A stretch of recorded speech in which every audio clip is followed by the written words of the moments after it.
Welcome back into another episode of Eminem Going Deep. And I apologize, guys. Cole is not here. He had a concert he had already pre-planned. It's tough that I can't do Tuesdays and Thursdays, so it really makes it tough for us to figure this out this year. But we're gonna keep bringing you episodes. I'm gonna keep staying up late if that means giving you guys an episode to all nine listeners. Yeah, that's how I feel about you nine. Love you guys. Anyways, NFL Week 3. Couple upsets, couple surprise games. That witching hour between the 1 o'clock and 4 o'clock window might have been one of the best I've seen in recent years. Obviously, you could probably name off a couple off the top of your head, but this one just being so fresh in your mind, it is up there, I will say. With that being said, let's kick off Week 3 recap. First down, baby. Let's go. All right, Thursday Night Football, September 18th. We had the Dolphins at Bills. Dolphins 21, Bills 31. Bills get out the victory. Bills starting the season 3-0. Josh Allen and that offense it seems to me like they can do whatever they want to do when they run the ball well with James Cook. Outside of that, if the run game stalls a little bit, that offense becomes a little bit clunky. Um, I've seen it a few times. You kind of saw it during the Ravens game. Like James Cook had to start getting going, and then you saw Josh Allen's field of vision opening up. Whether he wanted to run, pass, whatever he wanted to do, it was all there. But I really feel like the Bills need to lean on that run game a little bit more.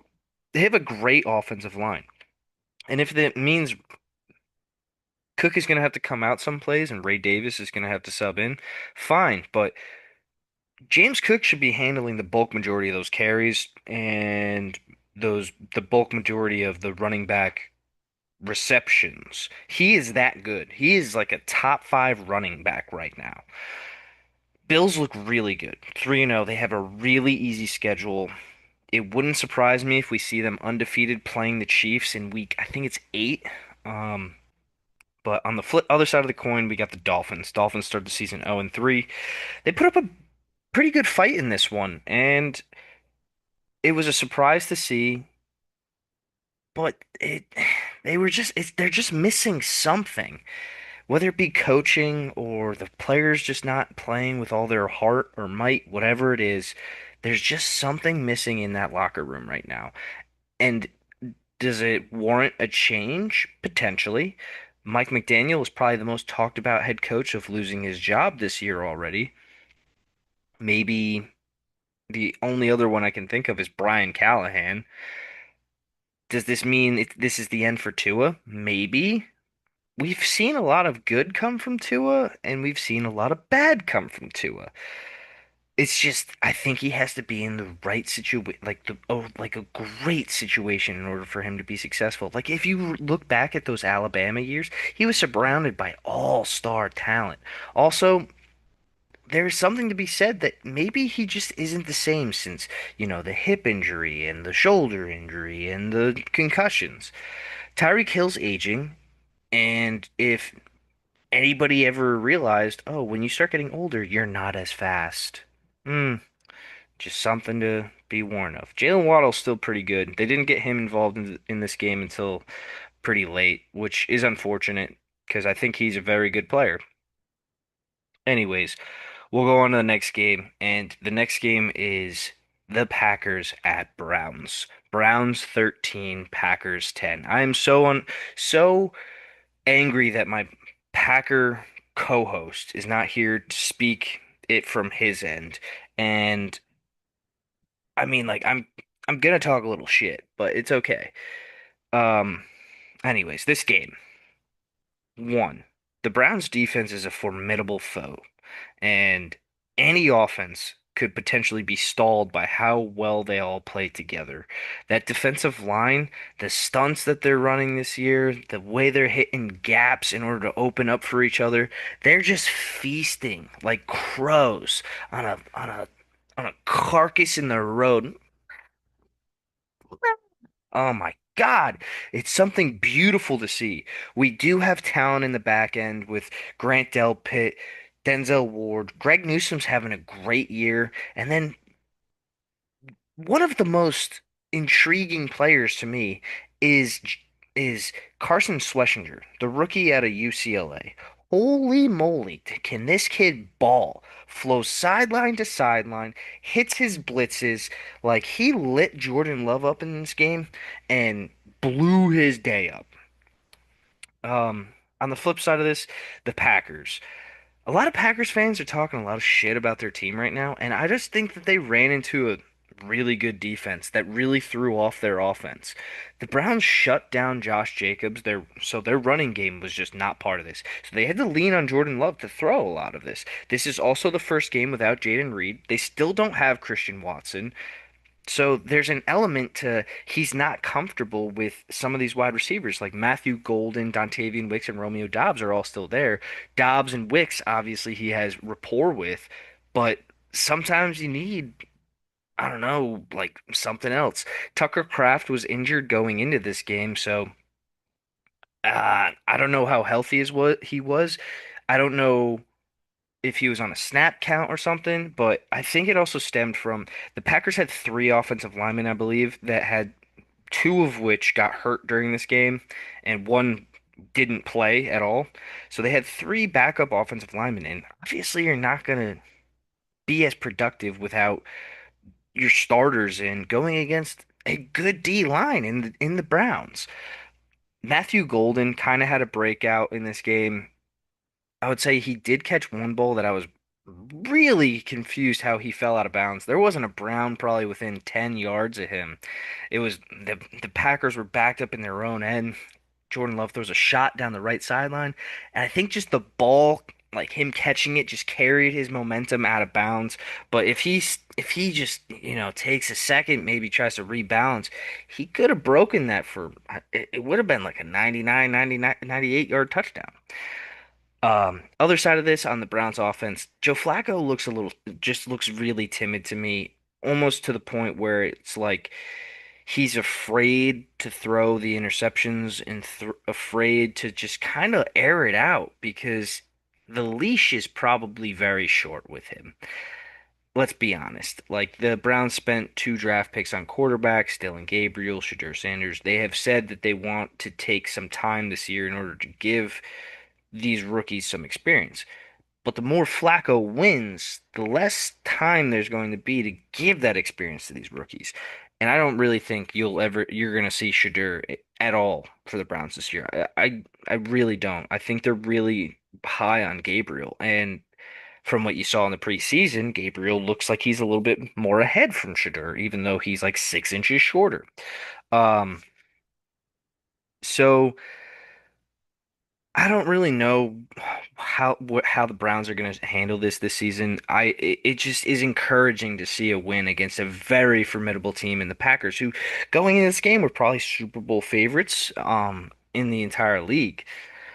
There is one player on offense that just lit up my day. Quinshon Judkins out of Ohio State University. Holy moly. I knew he was a problem at Ohio State. I knew he was a problem the year before this at Ole Miss. He was so good at Ole Miss. And I think that when he went to Ohio State and they had him and Travion Henderson, I don't think that he was able to shine as much because Travion was really good last year. Like he had some freaking home runs, uh, touchdown plays for the Ohio State Buckeyes. But Quinshon, man, he's a bruiser. He's an every down back if you need him to be. And he was in this game, rushed for 94 yards and a touchdown. Big touchdown in order to kind of just steal all the momentum the Packers had in this game away from them. Obviously, the field goal block was amazing.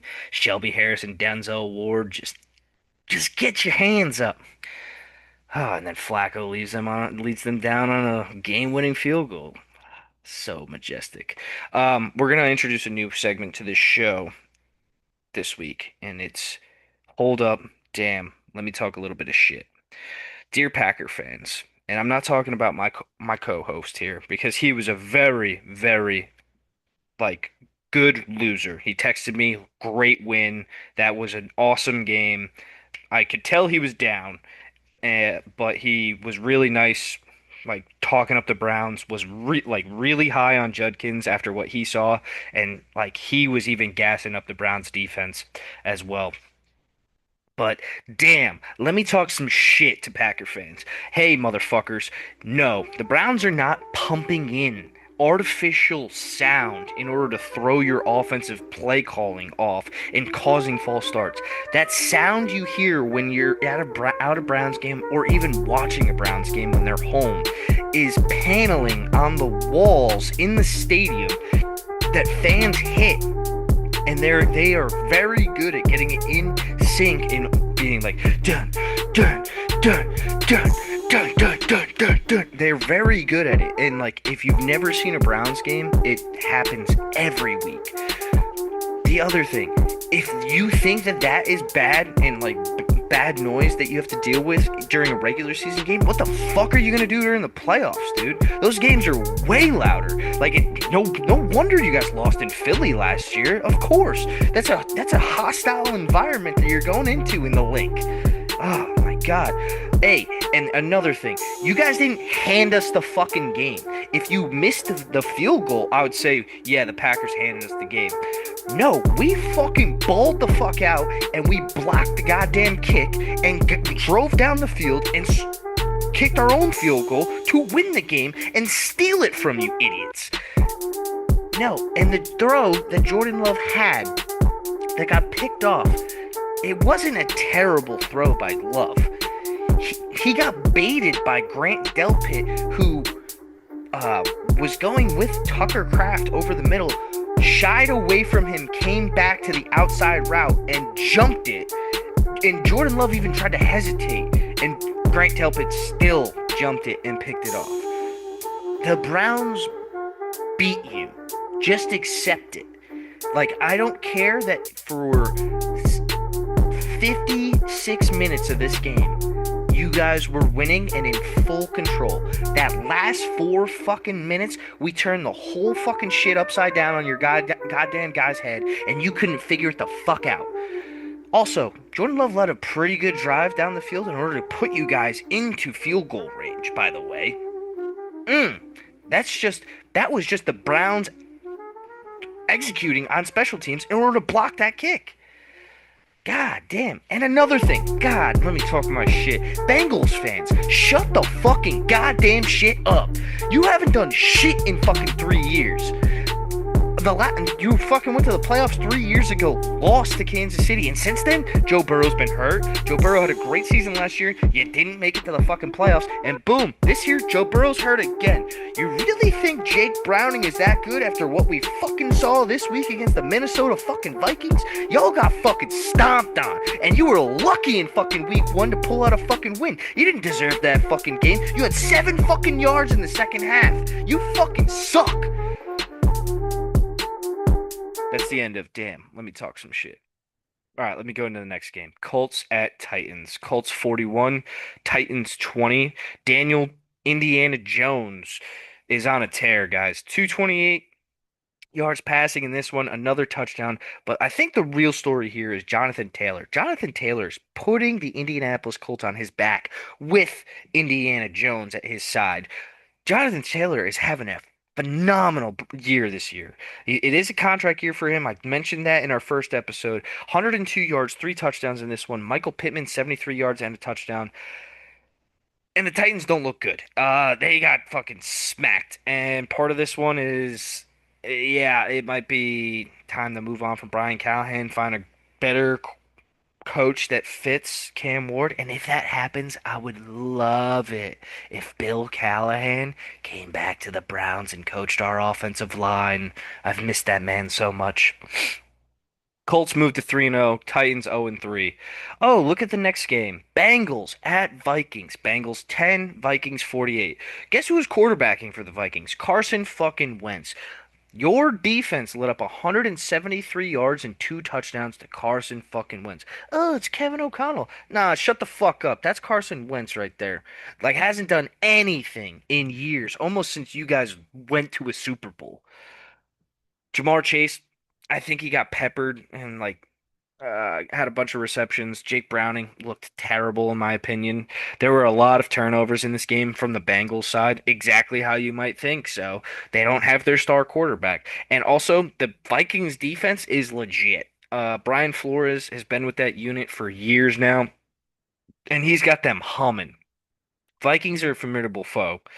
Justin Justin Jefferson had 5 receptions for 75 yards, but without Aaron Jones Sr., Jordan Mason kind of went off 116 yards, 2 touchdowns against that Bengals defense that, so good. Shut the fuck up.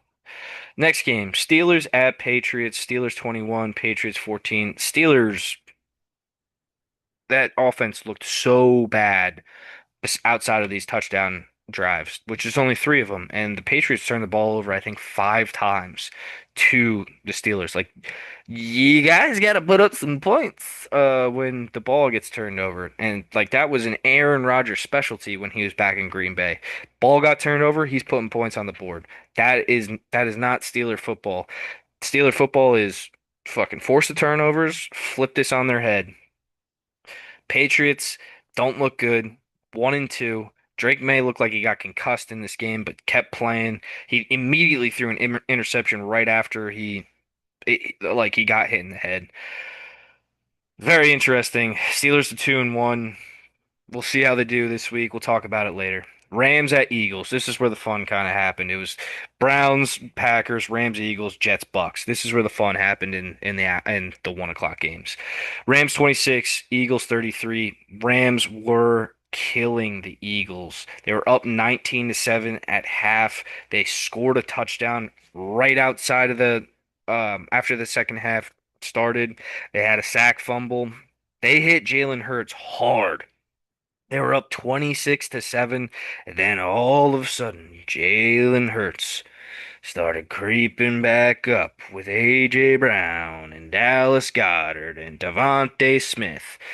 And he started peppering him, and he threw for 226, 3 touchdowns in this one. Puka Nacua continues to have an impressive year, 11 receptions for 112 yards, even with Devontae Adams added to that offense of the Rams. But the Rams offense stalled in that second half. The Eagles really put the clamps on them. Obviously, you can talk about the 2 kicks the Eagles ended up blocking, the two field goals.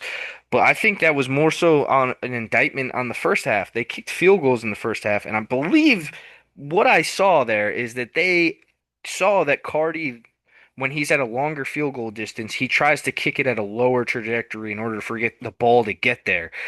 They saw that at halftime. They knew how to execute against him in the second half. And Jalen Carter and Jordan Davis, 2 big motherfuckers, got their big paws up there and blocked both those field goals. Obviously, Jordan Davis returns the second one back that was going to be the game-winning kick for a touchdown and is a horrendous backbreaker for some people that had Rams plus 3.5 during that game. All right, next one we had Jets at Buccaneers. I told y'all that spread last week of 6.5 was iffy to me. It felt like the Bucks should be higher, so you should go with the Jets. I ended up taking the Bucks because I'm stupid. Anyways, Jets 27, Bucks 29. Bucks sprinted out to a lead 20-6 at half. It looked like it was all Bucks. They had a pick six. Jamel Dean picks off Tyrod. Let me rephrase there. Tyrod Taylor brings it back to the house, and it was all Buccaneers. Next thing you know, in the second half, it's not even really the second half. It's the fourth quarter. The Bucks stopped blitzing, and Tyrod Taylor was able to dink and dunk around their zone, and he was able to put up some points. The Bucks were trying to go for a field goal to extend their lead when it was 20-26, 6 point spread. I think it was McDonald jumped the line, blocks the kick, runs it back for a touchdown. And then we get this great meme out of Aaron Donald. If anybody, I mean Aaron Glenn, if anybody hasn't seen it, it's so silky smooth the way he was hot, like stepping down the sideline. And honestly, I think the Jets need that. I think they need a little attitude. Maybe celebrate a little bit more. You're an 0-3 team. There's not many expectations on your shoulders. Maybe celebrate the little wins. Like even though you lost this game, that's a phenomenal play. And the fact you came back in this game and were up 27-26 on Baker Mayfield and the Bucks a Super Bowl contender, that's impressive. Like it's the same thing as the Browns. Like you're thinking high stuff now. Hopefully Justin Fields can get healthy and you guys can get back in this thing. Buccaneers, that's a little scary.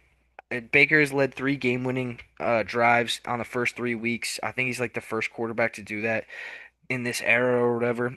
Emeka Ibuka is a bona fide number one, and it's a good thing that he has looked this good because Mike Evans goes down with a hamstring injury. But I've heard reports that Chris Godwin is likely to come back this week, and so is Tristan Wirfs. That's big for the Buccaneers offense, especially going against Philly. We'll talk about that later. Next game, Raiders Commanders. Um, Marcus Mariota started the game for Jaden Daniels. He looked very good. Very, very reliable backup in this league. Raiders do not look good. That offensive line just cannot protect Geno, and they are not blocking in the run game for Ashton Genty. He is averaging like 1 yard before he gets contact, but he has like 144 yards after contact this year. All of his yards are after contact. Oh, it's just terrible. Commanders had a lot of good special teams plays in this game. That's also why it contributed to such a high score for them. They look good. Hopefully Jaden Daniels can get healthy. Raiders got to figure out that offensive line.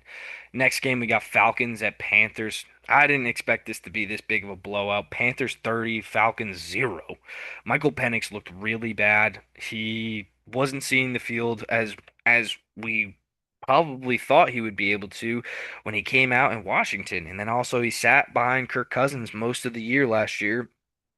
A lot of people thought that would be good for his development. Panthers hopped on him early and they didn't let up. And it's really was really shocking to me with this one is just I didn't think the Panthers defense was that great. So Michael Penix's poor performance here, it's really discouraging. They say they're going to stick with him and they've started making changes at coaches like they fired their wide receiver coach, their offensive coordinators leaving the booth and he's going to be on the sidelines for the plays. When you see that stuff happening, it's it's going to be a lot of firing going on soon. Next game, we got Texans at Jaguars. Big game in the AFC South. Texans 10, Jaguars 17. Trevor Lawrence looked pretty good in this game. I know 17 is not a lot of points, but he did enough in order to get the victory, and that means a lot, especially when you're playing these divisional opponents.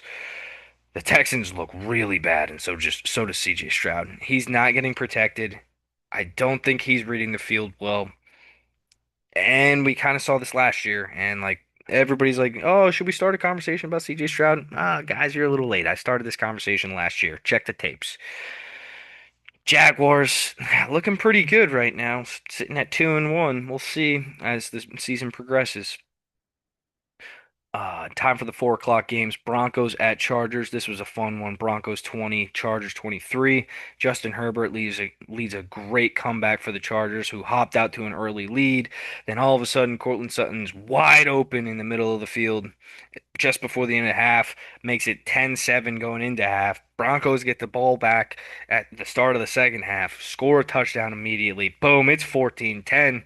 Whew, and the Chargers are sitting there like, oh my God, we were about to go up 17 to nothing. And then all of a sudden, Justin Herbert had a fluky interception.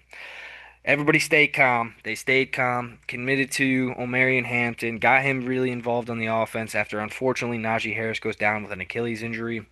Quentin Johnston looks like a bona fide wide receiver one right now. He's catching everything. Keenan Allen is a great number two, and Lad McConkey, he's not getting featured as much. He's playing in that slot, but I really do think that Justin Herbert is finding a level of comfortability with Quentin Johnston, and it's really impressive to see because everybody kind of wrote him off after those first 2 years when he got after he got drafted out of TCU. Anyways, Justin Herbert had a crazy touchdown pass in this one, and then obviously led the comeback to win 23-20. Broncos 1-2, Chargers 3-0. AFC West is looking a little dicey. Next game, we could probably skip this one. Saints 13, Seahawks 44. Seahawks scored 21 points in the first quarter, and they only ran like 10 plays in the first quarter. This was a slobber knocker. They just kicked the shit out of the Saints. and it was bad. And I don't know why some players were still in the third quarter when they were up. Already they had 44 points. They were up 44 to 6 for most of this game. Wild. Next game we got Cowboys at Bears. A little bit of a surprise. Bears 31, Cowboys 14. I told you guys last week. I kind of felt like the Bears could win it out there. Cowboys don't really have a great defense. I felt like Caleb Williams was just due for like a good game. They cooked up a good wide receiving, a good passing attack in order to attack the weak Dallas secondary. Obviously, it's not as good and can't be in tandem with a good pass rush because they don't really have a pass rush. So Ben Johnson did his best, throwing the kitchen sink. We had a flicker to Luther Burden, who had it was like a 70-yard touchdown in this game. It was great to see. Caleb Williams looks like he's starting to figure something out in Ben Johnson's offense, and that's good to see after so many people wrote him off. Dallas, don't really know what you guys are gonna do. Both these teams are 1-2 after this week. Next game, we got Cardinals at 49ers. Damn, that guy, Mac Jones, he did it again. Leads a comeback. Um, and the Cardinals fall to the 49ers 15 to 16. Mac Jones, man, also another guy we wrote off. He goes into Kyle Shanahan's offense, is backing up Brock Purdy. It gets called into duty real soon in the season, and we see some good things out of him. He obviously threw a really bad interception in this one. Literally threw it right to the guy. Had a pretty funny press conference, in my opinion, where he was just like, "Yeah, I just threw it right to him. It wasn't a good play by him. I just threw a bad pick." I think Brock Purdy is starting to practice this week, so we might see him back in and Max sitting back on the bench. Ricky Pearsall continues to have a good season, 8 receptions, 117 yards in this one. Yeah, I really don't know about the Cardinals. This is kind of like the best team they've played this year. They played the Saints and the Panthers to open up the season, and now they played the 49ers. They kept it close. 49ers are obviously dealing with a lot of injuries, so I don't really know how to gauge that game. Sunday Night Football, we had Chiefs at Giants. Chiefs 22, Giants 9. Russell Wilson sucks, dude. And I don't know how I mean, like week two, obviously he threw for 500 yards against the Cowboys, but you saw the Cowboys defense this week. Caleb Williams nearly threw for 300 yards. So they played Russell Wilson again. He looked terrible. He was literally hitting the uprights of the field goal post on passes, like just not even giving his dudes a chance at balls, especially when it was fourth down. Just absolutely pitiful. The Chiefs, I still don't think they're looking that great. Some people said their offense looks a little bit better. Not really. They played the Giants, man, and they could have won by more. They missed some kick, like Harrison Butker missed some kicks, but like their offense, I just feel like is not clicking. I really think that they probably should start leaning on the run more, but we'll see. They're now 1-2, and they got the Ravens coming into town this week. We'll talk about that soon. Monday Night Football, we got Lions at Ravens. Lions 38, Ravens 30. And this was a little ugly for Lamar Jackson, in my opinion. Obviously, he has a good stat line of 288, 3 touchdowns, but there were some plays where he was just holding onto the ball way too long, wasn't escaping the pass rush the way that we typically see out of Lamar. He got forced into a couple situations where he fumbled in the first half, and they really could have used those points, especially with the way that Detroit was scoring against the Ravens defense. Detroit went for two long drives against the Ravens defense that were over 90 yards. That's the first time that's happened to them since 2001, and that's the year after they won that first Super Bowl, and their defense was banged up in that season. Um, Derrick Henry had another costly fumble in this one. It's really upsetting to see. I love Derrick Henry. I think he's a great, like one of the best running backs that we've seen over these past like 20 years. I mean, like Danny Tomlinson, Adrian Peterson, Derrick Henry. Those are like the three right there. Um, David Montgomery had a huge game for the Lions. 12 carries, 151 yards, 2 touchdowns. But I don't know. There's something going on with the Ravens right now. They got to figure it out. Lions look really good in these last two games, especially with the way they looked in week one against the Packers. They really turned it around quick. Let's head into second down, and we'll talk about week four. Week four, we kick it off Thursday night football, Seahawks, Cardinals. Seahawks are 1.5 point favorites on the road in Arizona. Interesting to see that. Um, I'm guessing they're just uh, thinking, yeah, I really don't know what to make of the Cardinals. I think, but I will take the Seahawks in this game. I really like the way the Seahawks defense is playing. They really don't have a bona fide star. You could probably make the debate that Leonard Williams is their star on the defensive line. Devin Witherspoon and Reek Woolen, obviously on the outside. But those are, oh, I don't know. I, I'm kind of interested to watch this one. Let's see how Kyler Murray does against that defense.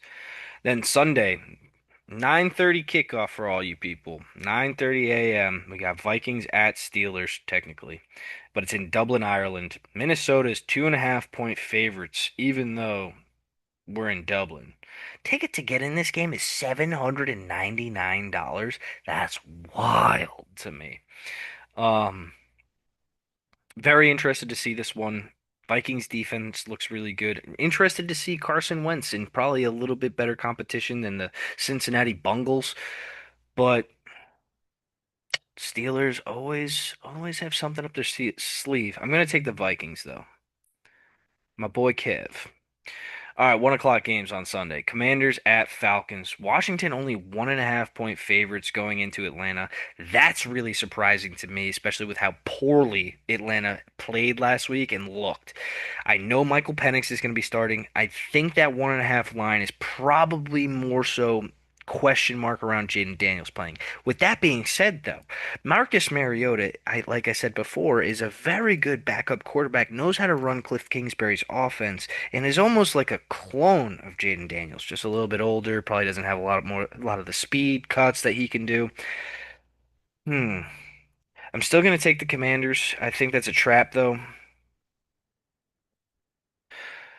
Next we got Saints at Bills. Oof. Just the Saints, man. I don't know what they're gonna do. Bills. They're 15.5 point favorites. It wouldn't surprise me if the Saints cover because the Bills just let off the gas and know that they're going to win this one. I'm taking the Bills, obviously, in my money lines. Also, I forgot to mention money lines. Cole and I are both 32 and 8 on the season on money lines. All right, next game we got Browns, Lions. Lions are 9.5 point favorites at home. Interessante. I would say that's a respectable amount. Browns offense still hasn't found a groove. Lions have been clicking on all cylinders. They do have a short week playing on Monday Night Football. I don't think that's really going to matter that much. Browns probably paid attention to that game, though. I'm going to take the Lions. Next, we got Panthers at Patriots. 5.5 point favorites are the Patriots. 5.5. They didn't look that good last week, and they had a lot of turnovers. Oof. I don't know about this one. I'm going to take the Panthers, unless I just don't know something about the Panthers. Chargers at Giants. Oh my God, another stinker. Chargers are 6.5 point favorites. Oh, Jackson Dart is now the quarterback of the Giants. So I guess that's good. Still taking the Chargers. Rookie quarterback against Jim Harbaugh. Okay. SEC quarterback against Jim Harbaugh. Okay. Here we go. Good game. Eagles at Bucks, 1 o'clock. 3.5 point favorites are the Eagles. Bucks just signed Desmond Watson, that 445-pound defensive lineman from Florida last year. The dude is a tank. I guess their idea is him and Vita Vea are going to be able to stuff the tush push. The Bucks have had success in the past of stuffing the tush push, even with just Vita Vea. So adding this guy, I guess that's their thinking. But I mean, like he's so big, how is he going to move that fast? Maybe they're just thinking like he's just such a big mass, they're not going to be able to push him. I don't know. Bucks have had the Eagles number lately. Eagles have a lot of injuries too. Like I know their star pass rusher Nolan Smith is now on the injured reserve list. Bucks still have some injuries too. Baker doesn't have his go-to wide receiver in Mike Evans, but I think Chris Godwin's gonna play. I think Tristan Wirfs is gonna play. Emeka Egbuka is looking like a new, safety blanket. Eagles secondaries had some problems. I'm gonna take until I see something different. I'm gonna take the Eagles.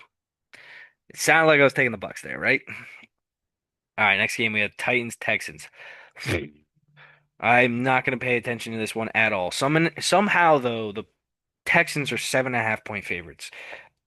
I'll take the Texans straight up. It wouldn't surprise me if the Titans win at all. Hint, hint. Okay, on to the next game. We've got Colts Rams. Intriguing matchup. Both Colts 3-0, Rams 2-1. Rams 3.5 point favorites at home. Indiana Jones, what do you got? This is a much better team all around that he's played that Indiana Jones is going to go off play against. You could say the Broncos are probably on the same level, but I told you guys that in week one, I wasn't privy to all the Broncos talk. Y'all put them on a pedestal without them playing a game. Oh, they're the team that's up next. Oh my God, shut the fuck up. Let's watch a game before you guys say that. Because look at the Colts now, 3-0. No one saw that coming. I mean, I had a little bit of a higher expectation for them because I thought Daniel Jones was going to be able to bring an element that they didn't have before with Anthony Richardson. And then obviously they played Joe Flacco, my quarterback, last year a bit. I'm going to take the Rams in this one. I just, I think it's a prove it game for the Colts for me. I mean, like, obviously they proved it to me against the Broncos. They did have a little bit of luck in that game with a couple of those late penalties, but. We'll see. Next game, we have another intriguing one. Jaguars at 49ers. 49ers are 3.5 point favorites. Jaguars traveling west. I don't know if it's going to be Mac Jones, Brock Purdy. Like I said before, 49ers are already really banged up. No George Kittle still. Nick Bosa done for the year. I'm going to go 49ers just because another prove it to me game. Prove it to me, Jaguars. Prove it to me that you guys should be taken seriously. And I really hope you don't, because I want your number one pick to be in like the top 15. All right. I think this is the game of the week. Ravens at Chiefs. Both teams 1-2. Baltimore somehow is 2.5 point favorites. Baltimore's defense looked so bad this year in two games. And I wouldn't even say they looked great against the Browns. They gave up 17 points to the Browns. That's the most we scored all year. Um, And the Chiefs' offense has just looked bad. I know what you're going to get out of the Chiefs' defense, and I know what you're going to get out of the Ravens' offense. But the off, like the other sides of the ball for both teams, just not great. I think I'll lean Ravens here because I think Lamar will be able to put up points, even though he struggles against Steve Spagnuolo in that defense. I'm taking Ravens. We got Bears, Raiders. Bears are 1.5 point favorites going into Vegas. That's interesting to me.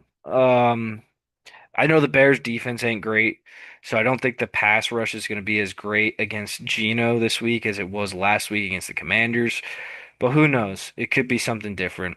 It's surprising to me is that the Bears are 1.5 point favorites. I feel like it should be like 2.5 because I haven't seen much out of the Raiders. But maybe they just think Ashton Genty's going to go off this game because the I last week against Dallas, you saw Javonte Williams kind of have some openings against the Bears. Sunday Night Football, we got a classic. Packers at Cowboys. Packers are 6.5 point favorites. We got Micah Parsons coming in against Dallas. He said he hopes it hurts when he sacks Dak Prescott. And by God, he's gonna have some sort of celebration for that one, right? He's gonna do it in Jerry's face, in Jerry's world. Wouldn't surprise me if we get like a TO kind of thing where he goes in the middle of the star because he is a star. I don't know. I'm taking the pack. Got to take the pack. They just lost to the Browns. They got to come back. They're gonna come back strong in my probably. Two Monday Night Football games, and in these Monday Night Football games, we have Tyrod Taylor, Tua Tagovailoa Jake Browning and Bo Nix. Bo Nix is the best quarterback in these two games, obviously. First game, we got Jets at Dolphins. Oh, and it's not staggered starts. It's 7:15 and 8:15, just for you guys' essay. Jets Dolphins, both 0 and 3. Dolphins 2.5 point favorites. I guess because I don't know. I feel give me the Jets. Fuck it. Give me the Jets. Jets get the first win. This is the first sign that Mike McDaniel's probably going to get fired, right? Bengals, Broncos. Not even going to talk about you fucking bungles. You're 7.5 point road dogs against a good defense, and you have a backup quarterback playing. Your best hope is Jamar Chase goes off. I'm going fucking Broncos. All right. Best sneakiest matchups of the week. Third down. So, best matchup of the week. I'm going to go with Eagles Bucks. That 1 o'clock game. Two teams don't like each other. They do not like each other. The Bucks have had the Eagles number in the past. Beat them in the playoffs, beat them last year. They are the last team that beat the Eagles since they went on this run, this crazy like 19 win run with Jalen Hurts playing in every game. There's going to be some blood in this game. And it's going to be a hard hit, hard fought game. I also have heard rumors that it's going to be like 103 degrees outside in Tampa Bay. Wild. Sneakiest matchup, I'm going Colts Rams. I just feel like there's something with Indiana Jones, and I have a feeling like he might put on a performance here against the Rams, or he might fall off. Either way, though, I think the Colts are better off with him at the helm. Let's head into fourth down. Got lock and upset of the week. My lock of the week is going to be the Bills against the Saints. I should have addressed this at the beginning. Locks on this year. Cole is 3 and 0 on locks. I'm 2 and 1 on locks. Upsets we're both 1 and 2. So I'm taking the Bills this week against the Saints for my lock, and for my upset, I'm taking the Panthers over the Patriots. I don't understand how they're 5.5 point dogs. I said a couple of lines earlier that just didn't make sense to me. You're probably about to pick them up in my pick six. All right, let's kick off pick six. Cole was 11 and 7 this year. Take his fucking bets because I'm 6 and 12. I'm terrible. Maybe I'm not seeing the board, and I didn't. And like I said, these lines didn't make sense to me, and I'm about to take them. Titans plus 7.5. I'm taking that. Commanders minus 1.5 against the Falcons. Falcons looked terrible last week. I mean, maybe they're due for like a comeback game. I don't really know. Panthers at Patriots. I just mentioned it. How are the Panthers this much of a road dog? I'm taking the plus 5.5 points for the Panthers. That's three. I need a two. I need three more. Ugh. Give me the Bears. Bears minus 1.5 against the Raiders. Raiders looked really bad last week. Bears looked really good. Is it going to even out? Probably. Am I going to get fucked in this 1.5? Yeah, the Raiders are probably going to win by 10. Don't know why. Packers, Cowboys, minus 6.5 Packers. I'm taking that minus 6.5. Packers, minus 6.5. I think we're in for a waxing. I think we're in for a waxing.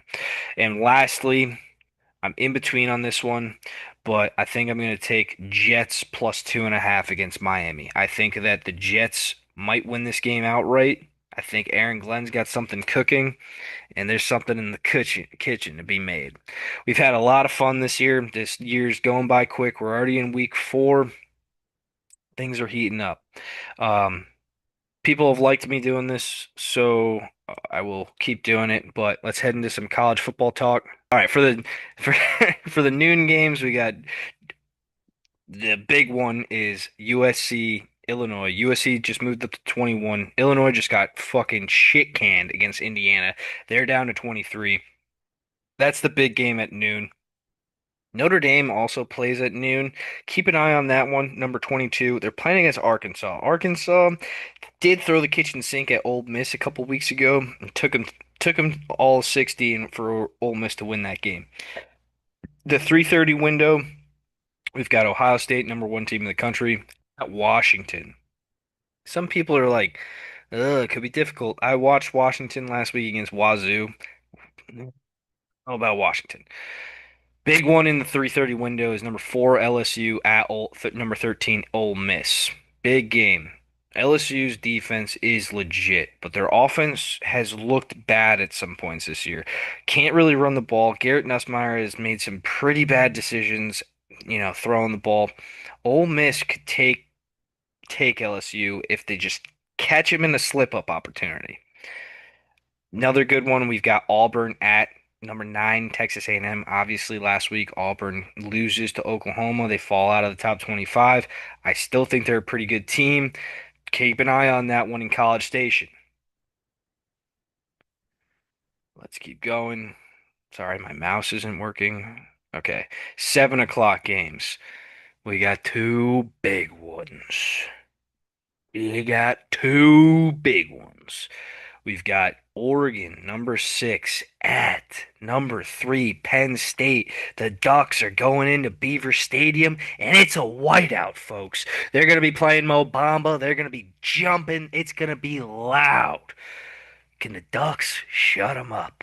They've had a speedy offense this year. They look fast. Penn State they've played three. They've terrible teams to start the season. They played St. Mary's School of the Blind week 1. They played their local YMCA in Pennsylvania week 2. And then they played the Charleston City School of the Deaf in week 3. And then they went on by and now they have this game. I don't know how good this Penn State team is, and this is also the first test for Oregon. It's a big one, folks. Also at this time, we got number 17 Alabama at number 5 Georgia. Obviously, we saw week 1 Alabama go down to Florida State, but Florida State looks real good this year. How good is Florida State and how good is Alabama? Was it really that bad that Alabama lost to them? Should they be ranked higher? Georgia snuck out with one against Tennessee 2 weeks ago. They obviously had a bye last week. We were able to recuperate a little bit, maybe put something back together because their offense didn't look great until the end of that game. But a lot of college football. We've seen a lot of upsets this year. I'm looking forward to this college football slate. Also, we got Ryder Cup season. It is USA Europe, and they are playing in Bethpage in New York. Those Long Islanders are gonna be heckling the hell out of Rory McIlroy and Shane Lowry and Victor Hovland. My God, pay attention to the Ryder Cup. It is when you see golfers with their most emotion every single time. We got Scotty Scheffler and Bryson DeChambeau playing for us in the good old US of A. All right, folks, that is all for week 3 recap, week 4 preview of Eminem going deep. We will catch you next time, and I hope to God my boy Cole is back because I miss him. And I would have talked a little bit of shit to him this week because of the Packers. Have a good